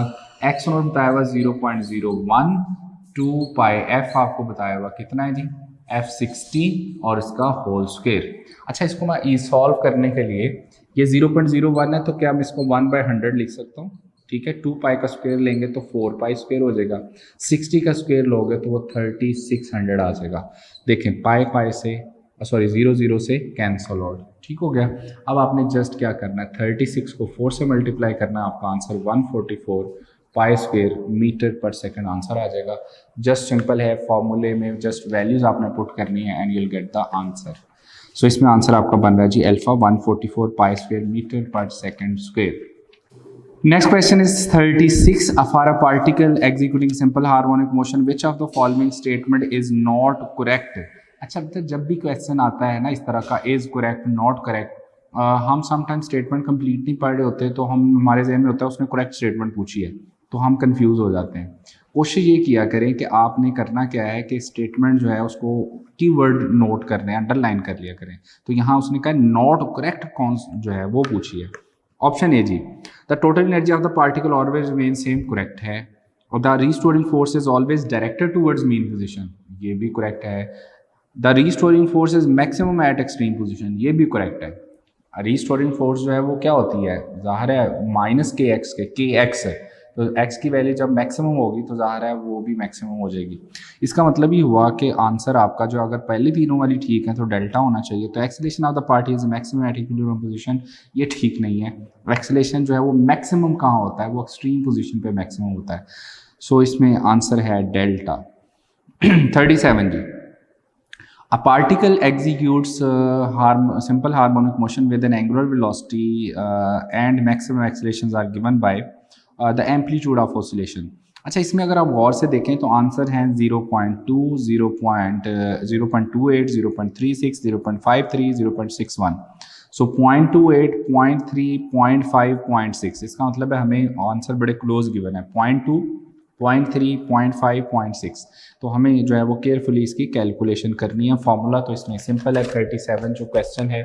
तो क्वेश्चन 37 में अगर गौर करें तो वो हमें कह रहा है जी कि एक्स नॉट जो है इसमें फॉर्मूला हमने अप्लाई करना है ए इज इक्वल टू, या ओमेगा आप सबसे पहले देखें, ओमेगा हमें क्या गिवन है, ओमेगा हमें गिवन है 3.5 रेडियंस पर सेकंड। नेक्स्ट आपको कह रहा है जी ए नॉट, यानी कि मैक्सिमम एक्सेलरेशन जो है वो 7.5 मीटर पर सेकंड स्क्वायर है। आपने जो है वो एम्पलीट्यूड बताना है, एक्स नॉट बताना है। अच्छा, अब जरा देखिए, फॉर्मूला हमारे पास होता है a is equal to x not omega square. तो मुझे एक्स नॉट अगर फाइंड करना है तो x naught would be equal to, देखें यहाँ पर ए नॉट डिवाइडेड बाय क्या आ जाएगा, ओमेगा स्क्वायर। ठीक हो गया। अच्छा, अब मुझे यहाँ पर वैल्यू पुट करनी है, आंसर कैलकुलेट करना है। ए नॉट जो है वो है 7.5 divided by omega square, omega square तो इसका मतलब 3.5 मल्टीप्लाई बाय 3.5। ठीक हो गया। अच्छा, मैं कैलकुलेशन अब करनी है यहाँ से और आंसर हमारा आना चाहिए एग्जैक्ट। तो ज़रा देखें मैं करूँगा क्या, ये जो चूंकि सेम डेसिमल प्लेसेस हैं तो ये वाली डेसिमल प्लेसेस से क्या हो गई, कैंसिल आउट। इसका मतलब ये हुआ कि मैंने जब इसको कैंसिल आउट करना है तो देखें अगर सेम डेसिमल प्लेसेस हो तो कैंसिल आउट हो गई, तो ये मैंने यहाँ पर इसको रिमूव कर दिया, तो ये ऊपर आ गया 75, नीचे क्या आ गया 35। अब बड़ा सिंपल है, 5 से पहले कैंसिल आउट करें। अच्छा हाँ, एक और काम करते हैं, ये जो 0.5 है इसको अगर मैं यहाँ रिमूव करता हूँ, ये 3.5 को मैं अगर यहाँ डेसिमल रिमूव करूँगा तो 35/10 हो जाएगा, ऐसे ही है ना। तो अगर मैं इस वाले डेसिमल को रिमूव करता हूँ तो यहाँ पर मुझे ये मल्टीप्लाई किससे करना पड़ेगा, 10 से। तो अब देखें आपके पास सिंपल बना 75 multiply by 10 divided by 35 multiply by 35। अच्छा, अब यहाँ तक पहुँच गए। अब ज़रा ना कैंसिल करते हैं। ये जो है वो आपके पास जो है 7, यहाँ पर जो है अगर देखें तो ये आपके पास 15, तो ऊपर आ गया जी 15, नीचे क्या आ गया 7 मल्टीप्लाई, इसको भी 5 से कैंसिल आउट करें तो 2 ओवर जो है वो क्या आ जाएगा 7। ठीक हो गया। अच्छा, अब देखो कि 15 मल्टीप्लाई बाय 2 कितना हो गया 30 डिवाइडेड बाय 7, 7 आर 49। तो मैं मेथड ऑफ अप्रोक्सीमेशन अगर यहाँ यूज़ करूँ 30 और 49 को मैं 50 लिख लूँ तो ये देखें इससे कैंसिल आउट हो गया आसानी के साथ। आपका आंसर जो है आप देखें कि ये 30 है ना, 5 6 आर कितना होता है 30, तो 0.6 नियरली आंसर बन रहा है। तो ये आपका आंसर जो है वो इन मीटर के राउंड वर्ड आ जाएगा। ठीक हो, तो आगे जो है वो अगर आप एग्जैक्ट आंसर जो है आपका जो है वो अगर आप यहाँ ज़ाहिर लेते हैं 49 तो वो आपका एग्जैक्ट आंसर बनेगा, तो 0.6 मीटर आपका आंसर बनेगा। तो आंसर जो है वो आपका कौन सा इसमें आ जाएगा जी 0.61, यानी डेल्टा आंसर बनेगा। तो देखो वाइजली आपने कैलकुलेशंस को डील करना है, ना उसमें टाइम ज़्यादा लगे और आपकी प्रिसीजन और एक्यूरेसी भी ठीक होनी चाहिए, टाइम मैनेजमेंट भी ख्याल रखना है। तो आप देखें मैंने क्या किया है, उसको बड़े सिंपल से लैदा से डेसिमल्स को डील किया है। जो इस यहाँ डेसिमल आ रहे थे वो डायरेक्ट मैंने कैंसिल आउट कर दिए, इसके डेसिमल को 10 बना के ऊपर ले गया, मैंने 2 फ्रैक्शंस बनाई उनको बारी बारी कैंसिल आउट किया, तो मेरे पास ये आंसर बना। अब नीचे 49 है तो अप्रॉक्सीमेटली 50 ही इसको करूँ तो जल्दी कैलकुलेशन हो जाएगी। तो देखिए आंसर आपका 0.6 मीटर आंसर बन गया। नेक्स्ट है 38, एक्सेलरेशन मैक्सिमम कहाँ होता है, ये सेकंड टाइम इसमें रिपीट हो रहा है जी क्वेश्चन। अल्फा एम्पलीट्यूड आंसर है, अल्फा आंसर होगा, सिंपल है। 39, equation of displacement of a body x is equal to x naught cos of omega t, its initial phase कितना होगा 90, आंसर इज बीटा। ये भी हम ऑलरेडी यहाँ डिस्कस कर चुके हैं। तो देखें जी अगर आपके पास इनिशियल फेज जो है वो 90 हो तो इक्वेशन होती है x is equal to x naught sine of omega t plus 5 यानी 90, और साइन 90 प्लस थीटा जो है वो क्या होता है कॉस थीटा, तो ये कॉज ऑफ ओमेगा टी।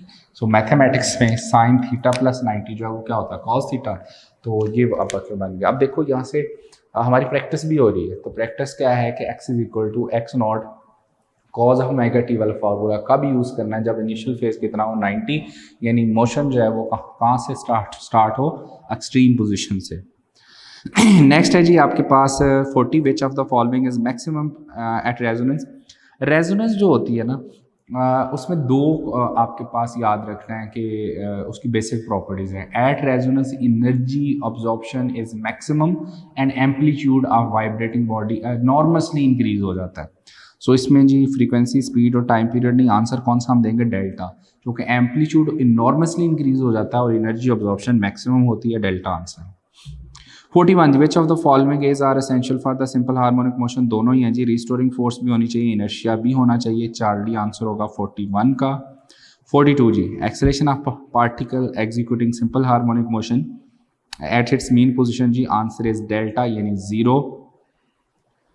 देखें एक्सेलरेशन मीन पे 0, एक्सट्रीम पे मैक्सिमम, तो ये सिंपल है ये। 43 जी, the total energy of the particle executing simple harmonic motion is proportional to square of the amplitude. Total energy जो है ये आपको मैं बताया भी था लेक्चर में कि 1/2 के x नॉट स्क्वायर होती है। तो टोटल एनर्जी यहाँ से जो है हमारे पास किसके इक्वल आ जाएगी? डायरेक्टली प्रोपोर्शनल एम्पलीट्यूड का होल स्क्वायर।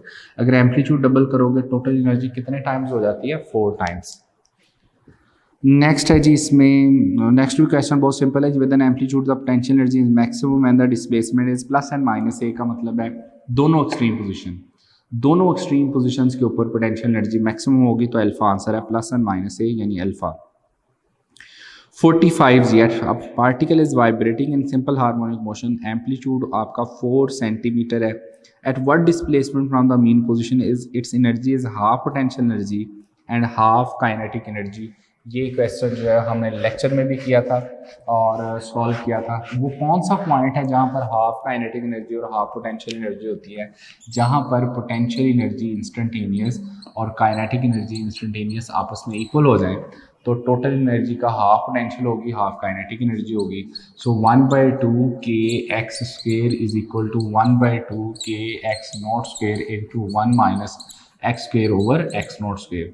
1/2 के से कैंसिल आउट, यहाँ से x square is equal to x not square minus x square आ जाएगा। इसको अगर अंदर मल्टीप्लाई करें तो ये 2 यहाँ से जो है आपके पास आप आ जाएगा 2x square is equal to x not square, और यहाँ से आप कैलकुलेट करते थे एक्स नॉट स्क्वेयर ओवर 2 और ऊपर आना है दोनों तरफ स्क्वेयर रूट ले लें, तो आपके पास इंस्टेंटेनियस डिस्प्लेसमेंट आता था x naught over 2।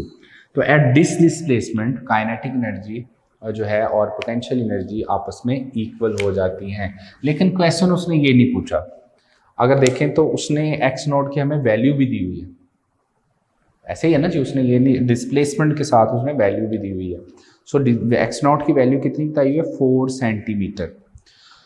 So x is equal to हमें पता है x naught over square root 2। अच्छा, अभी एक बात बच्चों गौर से सुने, हम ऑलरेडी बार बार इस क्वेश्चन की प्रैक्टिस कर चुके हैं। मेरा ख्याल है कि ये अभी आप इसको एक दफ़ा अपने लेक्चर में प्रैक्टिस की होगी, आपकी जो प्रैक्टिस बुक था वहाँ भी ये क्वेश्चन गिवन होगा। अब ये थर्ड टाइम लेट्स से कि आप इसको अटैम्प्ट कर रहे हो, तो आपको याद हो चुका है कि पोटेंशियल एनर्जी और काइनेटिक एनर्जी इंस्टेंटेनियस कब इक्वल होती हैं? जब जो है वो डिस्प्लेसमेंट कितना होता है, x is equal to x naught over square root 2।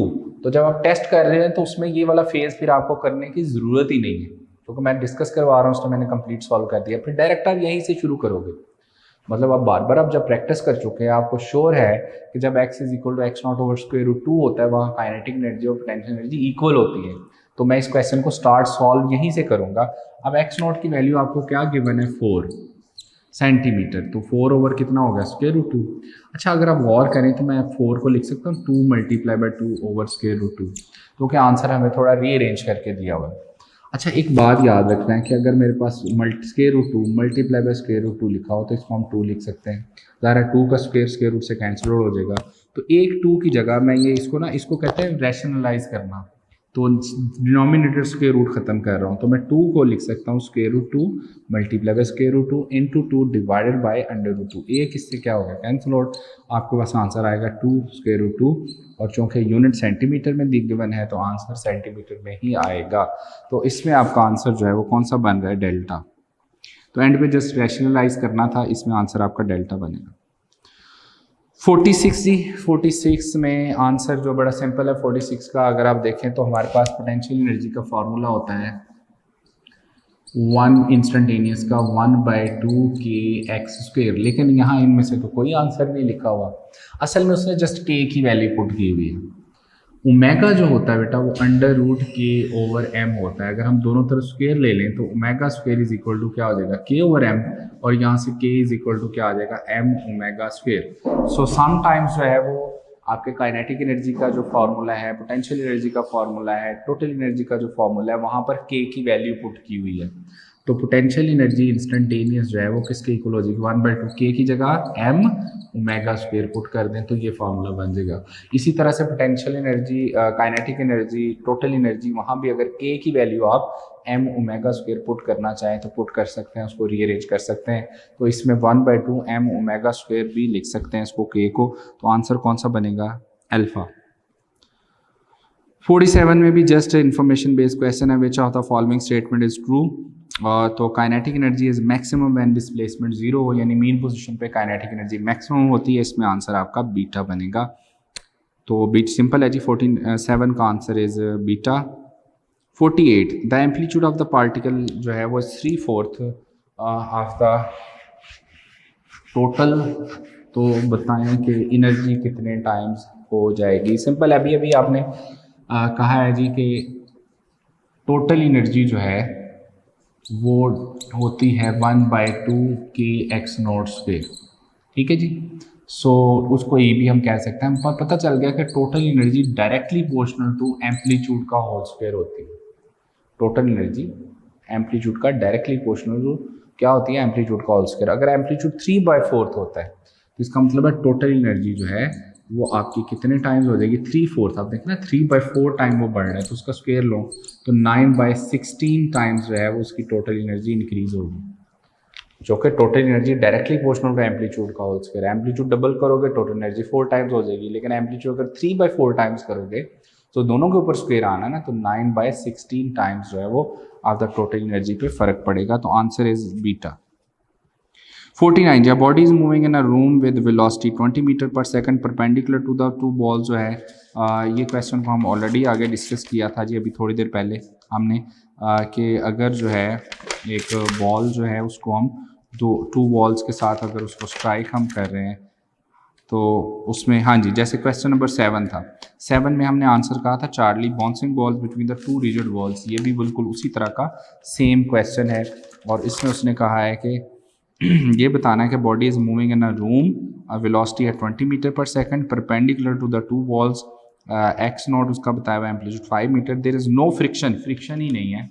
तो इसका मतलब है कि बॉल जो है वो क्या, कौन सी मोशन परफॉर्म करेगी, पीरियोडिक और सिंपल हार्मोनिक मोशन परफॉर्म करेगी। लाइक क्वेश्चन नंबर 7, इसमें भी उसने कहा है कि दो बॉल्स हैं और रिजिड बॉल्स हैं, वहाँ एक बॉल जो है वो पीरियडिकली जो है वो ऐसे वाइब्रेट कर रही है, बाउंसिंग बैक कर रही है। तो अब ज़ाहिर है अगर फ्रिक्शन नहीं है, उसने कहा नो फ्रिक्शन, अगर ये सिस्टम फ्रिक्शन लेस है और ये वाइब्रेट भी कर रही है तो इसका मतलब है इसकी जो मोशन है वो पीरियोडिक ऑसिलेटरी मोशन होगी, and that is also simple harmonic motion. तो आंसर इज बीटा। 50 वाला अगेन क्वेश्चन वही है जी, इसमें भी हमें कंपैरिजन से कैलकुलेशन करनी है और बताना है इसमें टाइम पीरियड। तो बहुत ही सिंपल है, given equation x is equal to 0.01 sine 100πt, तो इसमें जी y is equal to 0.01 sine 100π into t, ये हमें गिवन इक्वेशन है। हाँ जी, टी, अच्छा टी प्लस 0.5 भी लिखा हुआ है इंटू, इट्स सिंपल है जी, टी प्लस 0.505, ठीक हो गया। अच्छा, ये हमें इक्वेशन गिवन है। अब हम ओरिजिनल इक्वेशन की बात करते हैं, वो हमारे पास होती है x equal x naught sine of 2π/t, omega की बात अगर हम करें इनटू टी, ठीक हो गया। अच्छा, हमें जस्ट कंपेयर करना है, अगर एम्पलीट्यूड पूछा होता तो 0.01 आंसर होता, अब उसने पूछा है वो टाइम पीरियड हमें बताना है, तो ये इन दोनों को हम कंपेयर करेंगे। ओमेगा की जगह जो है वो ऊपर क्या लिखा हुआ 100π और यहाँ लिखा हुआ है 2π/t, या इसको अगर हम इधर ही लिख लें जी। अब हमें यहाँ से ना टाइम पीरियड बताना था, ठीक है जी।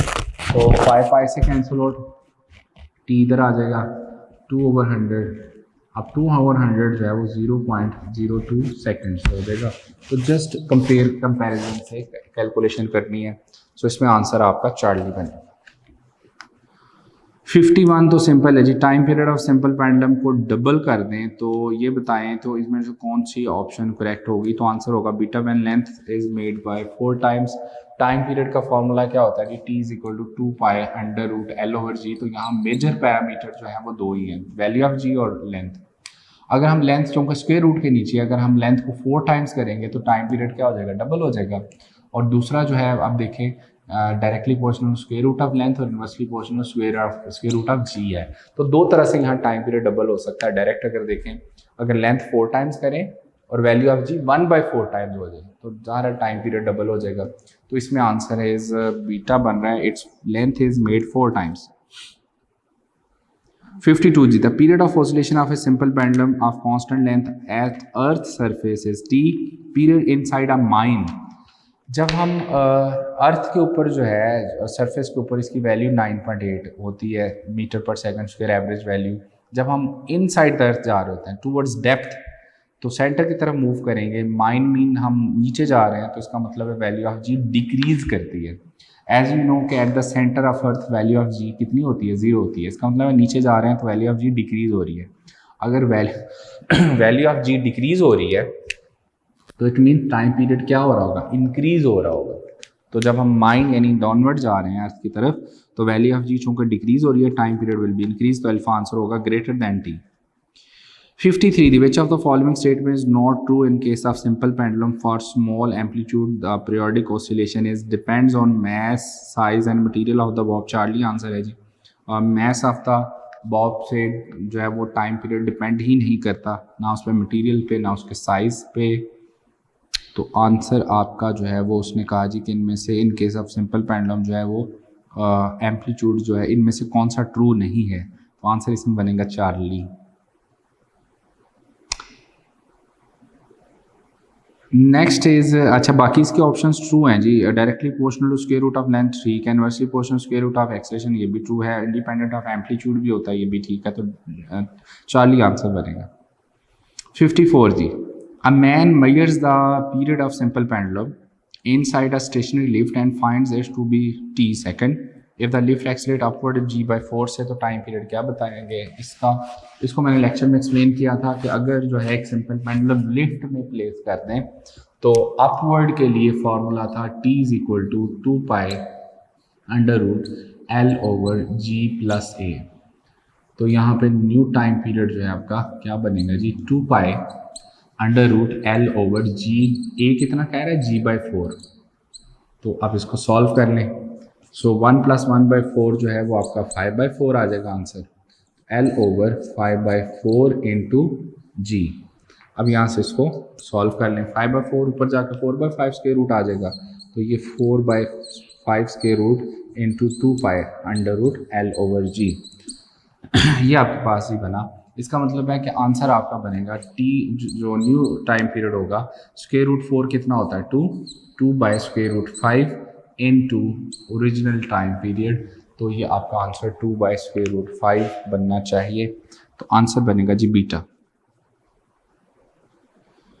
55 जो है that is also simple one. इसमें जो है वो आपको हाइट आपकी यानी एम्पलीट्यूड की जो है वो मेन पोजीशन से हाइट गिवन है 10 सेंटीमीटर। आपको जो है वो स्पीड बतानी है कि कितनी होगी। सो इसमें जी बहुत सिंपल है, लॉस ज़ाहिर जो पेंडुलम है जब मेन पोजीशन से एक्सट्रीम पे लेके जाओगे तो जितनी हाइट जो है उसमें रेज होगी वो एक्स के इक्वल ही होगी। तो यहाँ पर जो है वो इस पोजीशन पे अगर आपने वेलोसिटी बतानी है तो loss in gain in kinetic energy will be equal to loss in potential energy. तो that is 1/2 mv² is equal to mgh। Math से क्या हो गया कैंसिल आउट। देखो इस पोजीशन के ऊपर जो है वो उसमें पोटेंशियल एनर्जी मैक्सिमम है, तो जितना वो मेन पोजीशन की तरफ आती जाती है loss in potential energy is equal to क्या होगी, गेन इन काइनेटिक एनर्जी। तो यहाँ से v is equal to √2gh, जो कि h को आप x के इक्वल कह रहे हैं, वैल्यूज पुट कर दें you will get the answer. वो है तो g की वैल्यू ना 9.8 ही यूज़ करें, तो 9.8 यूज़ कर लेते हैं। हाइट आपको कह रहा है वो 0.1 है। देखो हाइट आपको गिवन है 10 सेंटीमीटर, तो सेंटीमीटर को मीटर में कन्वर्ट करोगे तो 0.1। अब देखो मैं वाइजली इसको सॉल्व करना चाहूँगा ताकि आपका आंसर जो है वो करेक्ट आए। तो देखो 9.8 का डबल जो है वो कितना होता है 19.6। 9.8 का डबल 19.6 हो गया, मल्टीप्लाई बाय 0.1। अब 0.1 जो है वो कितना होता है 1/10, ठीक हो गया। अब इसका मतलब ये हुआ कि इसको हम लिख सकते हैं 1.96। अब ये नंबर ऑफ टाइम हमने ये वाला फिगर डिस्कस किया हुआ है कि स्क्वायर रूट 196 एग्जैक्ट किसके इक्वल होता है 14 के, ठीक हो गया। अब ये 1.96 है, इट मीन्स कि आपका आंसर 1.4 आ जाएगा और आंसर आएगा मीटर पर सेकंड में आंसर आ जाएगा, ठीक हो गया जी। So your answer is 1.4 metre per second. अगर आप इसको और आसान करना चाहें और आसान कर सकते हैं, दोनों के डेसिमल रिमूव अगर मैं कर दूं तो ऊपर 98 मल्टीप्लाई बाय 2 कितना हो जाएगा 196, नीचे आ जाएगा 100, तो ऊपर आ जाएगा 14, नीचे क्या आ जाएगा 10, आंसर कितना हो जाएगा 1.4 मीटर पर सेकंड। सो इस तरह भी इसको सॉल्व कर सकते हैं, ठीक है जी। तो ये आपका आंसर बनता है। नेक्स्ट 56 है जी, बहुत सिंपल है 56 भी। इसमें मैंने आपको कम्बिनेशन ऑफ स्प्रिंग्स सिखाए हुए हैं। अच्छा, अगर सेंटर में मैस आ जाए तो इसको हम कम्बिनेशन को सीरीज़ में लेंगे या पैरेलल में लेंगे, ये एक क्वेश्चन है जी। इसको हमने सीरीज़ में लेना है या पैरेलल में लेना है, तो इसको हम पैरेलल में लेंगे। देखो, अगर मैं इसको बेंड करता हूँ तो बेंड करके अगर मैं इस मैस को ऊपर की तरफ अगर हम ले जाऊँ, गौर करें तो अगर मैं इस तरह से इसकी सपोर्ट को, दोनों सपोर्ट्स को मिला दूँ आपस में, तो ये जो स्प्रिंग्स हैं वो एक दूसरे में क्या बन जाएंगे पैरेलल। तो ये बेसिकली अगर मैस सेंटर पे आ जाए तो ये कॉम्बिनेशन कौन सा होता है, पैरेलल कॉम्बिनेशन होता है। सो अगर आप इसको बेंड करके इस तरह सपोर्ट करते हैं तो इसका मतलब ये दोनों पैरेलल कॉम्बिनेशन है, ठीक हो गया जी। अच्छा, पैरेलल कॉम्बिनेशंस में हमें दोनों को ऐड कर देते हैं, ऐसे ना, दोनों को ऐड करते हैं तो दोनों के पे एक को के कह रहा है, दूसरे को 2k कह रहा है, ठीक है। एक अगर k है तो दूसरा उसने इसका 2k रखा हुआ है, तो k + 2k इनका जो इक्वलेंट है वो कितना आ जाएगा 3k। अब आपने जस्ट क्या करना है, वैल्यू पुट कर ली तो टाइम पीरियड जो है वो 2π√m/k होता है, तो k की जगह यहाँ 3k आना चाहिए। अच्छा, अब टाइम पीरियड, अच्छा यहाँ टाइम पीरियड नहीं उसने पूछा हुआ, क्या पूछा हुआ, फ्रीक्वेंसी। तो फ्रीक्वेंसी अगर पूछी है तो फ्रीक्वेंसी होती है 1/2π√k/m। तो यहाँ से फ्रीक्वेंसी जो न्यू आ जाएगी 1/2π। अब न्यू फ्रीक्वेंसी जो है वो 3k/m जो है, तो ये आपकी बनी। सो आंसर आपका बीटा बनेगा। 57 resonance is the example of forced vibration. ज़ाहिर है उसमें आप एक्सटर्नल सोर्स से फोर्स प्रोवाइड कर रहे होते हैं, तो आंसर इज चार्ली। 56 में in case of force vibration the resonance wave becomes very sharp when damping force is small. तो जितनी मैंने आपको बताया था कि जो एम्पलीट्यूड है वो इन्वर्सली प्रोपोर्शनल टू क्या होता है, डैम्पिंग। तो जितनी डैम्पिंग स्मॉल होगी उतना एम्पलीट्यूड लार्ज होगा। तो answer is delta, damping force is very small. 59 simple pendulum is set into vibrations. The bob of simple pendulum comes to rest after some time due to air friction. Friction की वजह से ऐसा होता है, ज़ाहिर है मोमेंट ऑफ इनर्शिया की वजह से या वेट ऑफ द बॉब की वजह से नहीं, वो तो रीस्टोरिंग फोर्स होती है ना, और इनर्शिया तो डैम्पिंग यानी फ्रिक्शन, अल्फा आंसर होगा। 60 भी इंफॉर्मेशन बेस्ड क्वेश्चन है। वेव इन माइक्रोवेव ओवन जो है wavelength 12 centimetre with their frequency कितनी होती है 2450 मेगाहर्ट्ज। इसमें आंसर कौन सा है, अल्फ़ा आंसर है। आई होप सो कि आपका रिजल्ट बहुत अच्छा आया होगा, इसमें आपने अच्छी सी तैयारी की होगी। इसमें जो है जहाँ जहाँ आपकी मिस्टेक्स हुई हैं उनको रेक्टिफाई करें, और जहाँ जहाँ जो है वो ज़रूरत है दोबारा प्रैक्टिस की, उन टॉपिक्स को दोबारा रिवाइज करें। इंशाल्लाह जो है नेक्स्ट टाइम हम जो है वो वेव्स का यूनिट इंशाल्लाह स्टार्ट करेंगे। कि बेटा एक क्वेश्चन जो है वो बार बार पूछा जा रहा था फिज़िक्स पॉइंट ऑफ व्यू से, कि इसकी जो टेस्ट से पहले प्रिपरेशन जो है वो किस तरह से बेस्ट हो सकती है, और हम अपने नोट्स को किस तरह से इम्प्रूव करें, उसको जो है वो प्रिपरेशन पॉइंट ऑफ व्यू से जो है वो नोट्स कैसे बनाने चाहिए। टाइम मैनेजमेंट जो है उसमें प्रॉब्लम आ रहा है, न्यूमेरिकल्स बहुत ज़्यादा होते हैं, अक्सर ऐसा होता है कि प्रैक्टिस बुक में एक्सरसाइज ही कंप्लीट नहीं हो पाती, उससे पहले टेस्ट आ जाता है, तो क्या करें। सो ये जो क्वेश्चन है मैं इसलिए ये आज की डिस्कशन के साथ आपको ये गाइड करने जा रहा हूँ कि आपने प्रिपरेशन कैसे करनी है, बेस्ट पॉसिबल वे क्या है। सबसे पहली बात तो ये कि मैं आप सब स्टूडेंट्स से रिक्वेस्ट करूँगा कि जिनके पास ओल्ड एडिशन है, ये बुक जो है वो इसका ओल्ड एडिशन है स्टार का वो जो है बेटा आपने क्या करना है, उसको एक तो न्यू एडिशन पहले लें, उसकी वजह कि ओल्ड एडिशन में जो है जो ज़ाहिर अपडेटेड आपका जो UHS का जो सिलेबस है उसमें से जो है वो ज़ाहिर पेपर आना है, पर ओल्ड से तो पेपर नहीं आना। तो एक तो अपडेटेड एडिशन पहले सबसे पहले ले लें ताकि आपका टाइम वेस्ट ना हो। बहुत सारे स्टूडेंट जो है वो हमें ओल्ड सिलेबस से क्वेश्चन सेंड कर रहे होते हैं, इट मीन्स कि उनके पास अपडेटेड एडिशन नहीं है। तो फर्स्ट ऑफ ऑल सबसे पहले अपडेटेड एडिशन होना चाहिए। नेक्स्ट जो है वो आपके लिए अगर गौर करें तो हमें जो है इस बुक में जो है हर एक्सरसाइज के बाद अगर आप देखें तो स्टार में जो है की बुक जो है उसमें एंड पे जो है उसका सोल्यूशन भी गिवन है। ठीक है, जो सोल्यूशंस आर गिवन, क्वेश्चंस के आंसर और हिंट भी गिवन है। सो माशाल्लाह जो है वो सादुल्लाह फ़ारूकी और प्रोफेसर गुलामुल्लाह ने बहुत अच्छा काम किया हुआ इसमें बेटा आप लोगों के लिए। सो इसमें जो है वो प्रिपरेशन कैसे करनी है, बड़ी सिंपल चीज़ है। जब हम हर डिस्कशन की बात करते हैं, जब हर एक्सरसाइज की बात करते हैं, फॉर एग्जांपल आज हमने डिस्कस किया है ऑसिलेशंस, मुझे इसकी प्रिपरेशन करनी है। तो प्रिपरेशन के लिए मैंने इसमें करना यूँ है कि सबसे पहले हमने लेक्चर जो है उसको अच्छे से सुना। लेक्चर सुनने के बाद जो है वो लेक्चर, ठीक है जी, उसके डिफरेंट जो है हमने पॉइंट नोट किए हुए थे, लेक्चर को नोट डाउन किया हुआ था। ठीक हो गया जी, ये मैंने लेक्चर को नोट डाउन किया हुआ। इसके बाद मैंने क्या करना है कि लेक्चर जो है नोट डाउन करने के बाद, उसको सुनने के बाद, अंडरस्टैंड करने के बाद अपने सामने जो है वो मैंने ना साथ टेक्स्ट बुक रखनी है और साथ जो है ये वाली स्टार की जो है वो प्रैक्टिस बुक जो है वो हमें साथ लेनी है। ठीक हो, अब ज़रा गौर से देखें कि हम प्रिपरेशन कैसे कर रहे हैं, टेस्ट के लिए प्रिपरेशन कैसे कर रहे हैं। लेक्चर्स में आपको गाइड किया जाता है कि जो है उसमें जो आपको मल्टीपल चॉइस है, टिपिकल मल्टीपल चॉइस भी मैं रिवाइज़ करवा रहा होता हूँ जो कि पेपर में फ्रीक्वेंटली आते हैं, बार बार आ रहे होते हैं। उसके बाद जो है वो आप लोगों को जो है साथ साथ टॉपिक भी गाइड कर रहे होते हैं कि ये बेटा आपने टॉपिक करने हैं और यहाँ तक जो है वो इसमें हमने इतनी डेप्थ में जाना है, ये चीज़ें करनी है। ठीक हो गया। उसके बाद आपने सामने टेक्स्ट बुक रख के उस लेक्चर के अकॉर्डिंग जो है उसमें इंफॉर्मेशन बेस्ड जो है वो सारी चीज़ें जो है वो जो इन्फॉर्मेशन चीज़ें जो है नोट करनी होती हैं। ठीक है, ये सारी चीज़ें अंडरलाइन जो है वो अपने नोट्स का हिस्सा बनाना होता है। उसके बाद आपने आ जाना है स्टार प्रैक्टिस बुक के ऊपर। अब उस स्टार प्रैक्टिस बुक जो है उसके ऊपर देखें आपने एक्सरसाइज सारी की सारी जो है इसकी सारी एक्सरसाइज जो है वो सारी सॉल्व करनी है। ठीक हो गया, एक्सरसाइज सॉल्व करें। अब ज़रा गौर करें, एक सीक्वेंस बन रही है। पहले आपने जो है वो लेक्चर नोट डाउन किया, उसके बाद आपने टेक्स्ट बुक और स्टार प्रैक्टिस बुक को सामने रखा और अपने अपने ना नोट्स डेवलप किए। फाइनल जो आपने जो है वो नोट्स डेवलप कर रहे हैं। ठीक हो गया। इसमें इन नोट्स में आपके शॉर्टकट्स भी आ रहे हैं।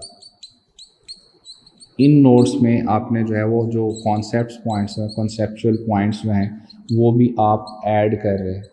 ठीक है, ये जो फाइनल नोट्स बन रहे हैं, मैं इसकी एग्जांपल देता हूँ। फॉर एग्जांपल जो है मैंने जैसे आज की डिस्कशन की हम बात कर लेते हैं उसमें हमें मैक्सिमम स्पीड का formula number of time revise करना आया, यूज़ करना आ गया। तो इसमें हम वी नॉट को एक्स नॉट ओमेगा भी लिख सकते हैं, वी नॉट को 2 पाई और ओमेगा को 2 पाई ओवर टी भी लिख सकते हैं। ये एक्स नॉट जो है वो 2 पाई एफ भी हो सकता है, जैसे लेक्चर में बताया था। V naught is equal to x naught जो है ओमेगा की value under root k over f भी हो सकता है। तो ये मैक्सिमम स्पीड से रिलेटेड ये फार्मूले हैं। एक और भी फार्मूला आज की डिस्कशन में आया कि v is equal to v naught यानी into 1 minus x square over x not square लिख सकते हैं। तो ये वेलोसिटी इन टर्म्स ऑफ क्या थी, मैक्सिमम स्पीड थी। तो अब देखो कि ये हमने ना मैक्सिमम स्पीड से रिलेटेड 3 फार्मूले जो है वो अटैम्प्ट कर लिए। अब आपने जो है वो क्या करना है कि ये जो फार्मूले सामने लिखने के बाद आप स्टार की प्रैक्टिस बुक पकड़ लें। ठीक है, आपने लेक्चर में मैंने आपको बताया कि ये फार्मूले से रिलेटेड इंपॉर्टेंट क्वेश्चंस बन सकते हैं, इनकी प्रैक्टिस करनी है। जब मैं कहता हूँ प्रैक्टिस करनी है तो कैसे करनी है, आपने इसको सामने रखा। सामने रखने के बाद जो है एक्सरसाइज देखिए, एक्सरसाइज में कौन कौन से क्वेश्चन हैं जो इस कॉन्सेप्ट से यानी मैक्सिमम स्पीड से रिलेटेड है। आपने ऑसिलेशंस के टॉपिक पे आ गए, वहाँ पर जो है वो आपने मैक्सिमम स्पीड से रिलेटेड जितने क्वेश्चन हैं उनको अंडरलाइन किया। अंडरलाइन करने के बाद जो है वो टिक करने के बाद जो है वो आपने उनको सॉल्व करना स्टार्ट कर दिया। जो सॉल्व हो गया साथ ही आंसर चेक कर लिया। जो सॉल्व नहीं हो पा रहा, जहाँ आपको प्रॉब्लम आ रही है, साथ ही आप उसकी एक्सरसाइज में जाएं तो आपको साथ क्या गिवन है, सॉल्यूशंस भी गिवन है। हर यूनिट के एंड पे उनके देखे सॉल्यूशंस आपको गिवन है हर एक के साथ। जहाँ डायग्राम की ज़रूरत है वहाँ डायग्राम एक्सप्लेन की गई है, जहाँ पर आपको हिंट की ज़रूरत है वहाँ हिंट गिवन है प्रॉपर।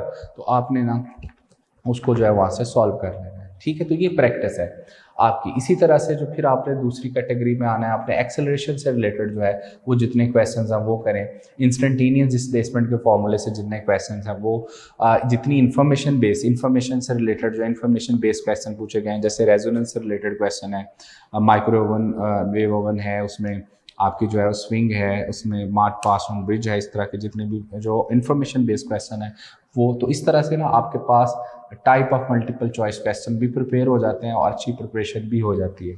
असल में हम गलती क्या करते हैं कि हम जो है ना, यहाँ पर बहुत सारे ऐसे स्टूडेंट्स हैं, दे हैव 2 to 3 बुक्स माशाल्लाह उनके पास, उन्होंने जो बुक्स इकट्ठी की हुई हैं फिजिक्स की, लेकिन करना एक भी नहीं, उन्हें कंप्लीट एक भी नहीं होती। सिर्फ एक बुक जो है वो उसको फॉलो करें और उसको 100% अगर आप अच्छे वे में गो थ्रू कर लेते हैं, हो ही नहीं सकता कि आपकी हम कह लें कि कोई टेस्ट जो है वो आपके सामने रखा जाए और आपसे वो अटैम्प्ट ना हो। सो सक्सेस 100% आपकी अश्योर जो है वो हो जाएगी। इसमें जो है ना, फिर से सुन लें, मैं यहाँ इस सारे डिस्कशन का मकसद ये है कि जो भी आप चीज़ करो बेटा, उसको परफेक्शन के साथ अटेम्प्ट करें। परफेक्शन बड़ी ज़रूरी है।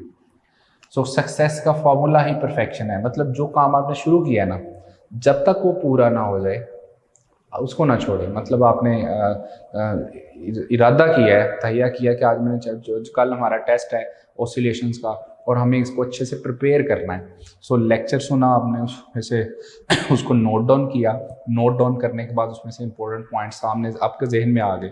अब आप टेक्स्ट बुक से जो इन्फॉर्मेशन उनको अंडरलाइन किया था, अब जो फॉर्मूले आ रहे हैं उसको इस बुक के अकॉर्डिंग, प्रैक्टिस बुक्स में जो फॉर्मूले बताएं उनके अकॉर्डिंग क्वेश्चन ढूंढे, उनको सेपरेट कर लें कि जो उसमें मैक्सिमम स्पीड वाले क्वेश्चन कितने हैं, इंस्टेंटेनियस वेलोसिटी वाले क्वेश्चन कितने हैं, एनर्जी से रिलेटेड क्वेश्चन कौन कौन से हैं, जिसमें kinetic energy, potential energy, total energy की बात की गई है, तो क्वेश्चन कैटेगराइज हो जाते हैं। चूँकि इनमें हर एक के सोल्यूशन भी साथ गिवन है, तो आपको तो प्रॉब्लम होनी नहीं चाहिए। तो साथ साथ वो आपके कंफर्म होते जाएंगे आंसर्स भी, तो आपके फाइनल नोट्स प्रिपेयर हो जाएंगे, जिसमें आपके टॉपिक वाइज जो है सारे मल्टीपल चॉइस प्रिपेयर हो जाएंगे। इसकी बुक की एक सबसे स्पेशल और ख़ास बात यह है कि इसमें पास्ट पेपर भी इंक्लूड है। तो देखो, आपको परेशान होने की ज़रूरत ही नहीं है। तो अपडेटेड आपका जो सिलेबस है यूएचएस का, उसके अकॉर्डिंग पास पेपर भी इसमें इसका हिस्सा है। तो इसका मतलब है आपके साथ साथ पास पेपर भी सॉल्व हो रहे होते हैं। तो जब एक दफ़ा आप ये शॉर्टकट्स और फाइनल नोट्स डेवलप कर लें, तो बाद में पास पेपर भी अटैम्प्ट करके देखें और उसका रिज़ल्ट चेक करें। अगर तो आपके इस बुक के रिज़ल्ट के साथ 100% मैच कर रहा है, तो आपकी तैयारी जो है वो बहुत अच्छी है। बेटा अल्लाह ताला आपको कामयाबी दे, आपको सेहत और तंदुरुस्ती दे। आपसे वाबस्ता उम्मीदें जो हैं जितने भी लोगों की हैं वो पूरी होनी चाहिए। आपके माँ बाप की स्पेशली जो है, जो कि वो आपके ऊपर जो है वो इन्वेस्टमेंट जो है वो इन टर्म्स ऑफ पैसे की नहीं है, बल्कि इन्वेस्टमेंट उनकी जो है वो इमोशंस की जो इन्वेस्टमेंट आप पे हुई है वो बहुत बड़ी है। तो उसको इंशाल्लाह जो है आपने फुलफ़िल करना है, उसके लिए मेहनत करनी है। इतनी मेहनत करें कि ज़िंदगी में जो है वो बाद में आपको ये ना कहना पड़े कि यार काश मैंने मेहनत ना की होती तो आज मैं कुछ और होता। सो आपने मेहनत इस लेवल की करनी है कि बाद में ए काश का वर्ड आपको ना लगाना पड़े। इंशाल्लाह जो है कामयाबी आपका मुकद्दर बनेगी। थैंक यू सो मच बेटा, मुझे इजाज़त दें। अल्लाह हाफिज़।